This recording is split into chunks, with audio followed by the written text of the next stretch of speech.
Hello, everybody, it's Slushie, and welcome back to another review. Now, today we'll be doing, you guessed it, Halloween. No, Nightmare on Elm Street. The kids of Elm Street don't know it yet, but something is coming to get them. I'm your boyfriend now, Nancy. No one will survive.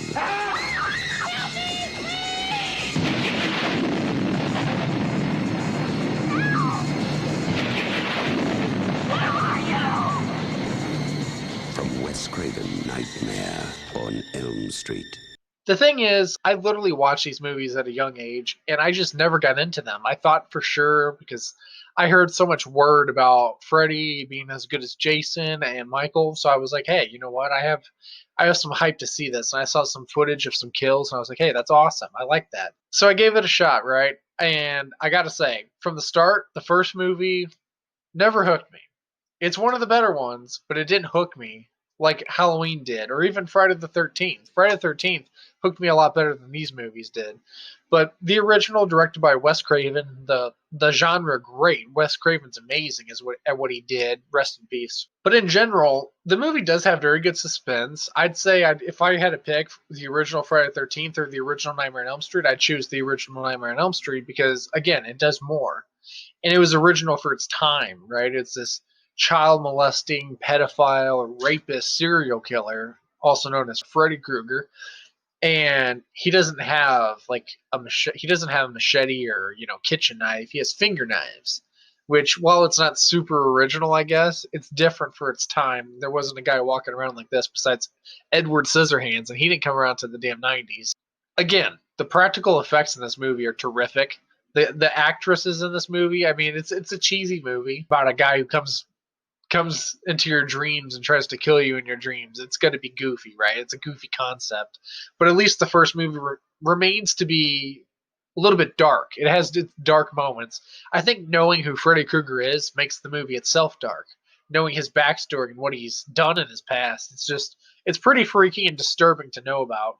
What he does in the movie, it's not so freaky or scary whatsoever. Oh, I'm getting a call from a fellow named Scam Likely. Not answering it. Fuck you, Mr. Likely. But Robert Englund played this character very well. He made it his own, and I think without Robert's acting, I think the character wouldn't have done it. Because you have to have equal parts. Comedy and, those freaky vibes. I don't call any of these horror movies scary because they're not. But those killer vibes, I should say. And the music for this movie is fantastic. It puts you into the movie for sure. I love the music. Again, I love everything about this, really. It's just, it never captured me. These movies just never captured me. I'm like, yeah, they're cool. They got cool kills. Interesting slasher concept, but it's like, it doesn't grip me. Like, I'm not like, ooh, I'm super bored. What am I going to watch? Nightmare on Elm Street? No. It wouldn't be one of my first choices. It never just got me, There's certain movies that you watch and you're just like, I love this movie. These movies were just like, oh, it's cool, but I don't really care to watch them. You know what I mean? So this movie is pretty good. It's way better than the original Friday the 13th, and suspense-wise and pretty much everything. It does it all better than the original Friday the 13th. So what do I give? What do I give the original Nightmare on Elm Street out of 10? Well, I'll tell you, I don't have enough claws to tell you what the score is because it's way more than just 5. So I'm going to have to go ahead and give the original Nightmare on Elm Street a solid, very solid 9.8 out of 10. Again, I don't love these movies. If someone had this on TV or playing this movie, I'd watch it. But I'm saying, like, if someone asked me to pick a movie and this was on the shelf, it wouldn't be the one I pick. I hope you guys enjoyed this review for what it is. Please do not hate me for having this opinion.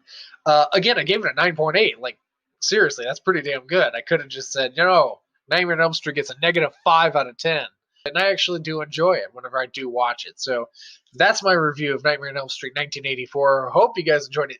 Hit like if you did. Subscribe if you've not already. Hit the bell to get notified anytime I make a video or stream. Keep up to date with the channels. There's some crazy going on. And I will see you in the next one. Bye-bye. See you in your dreams, bitch.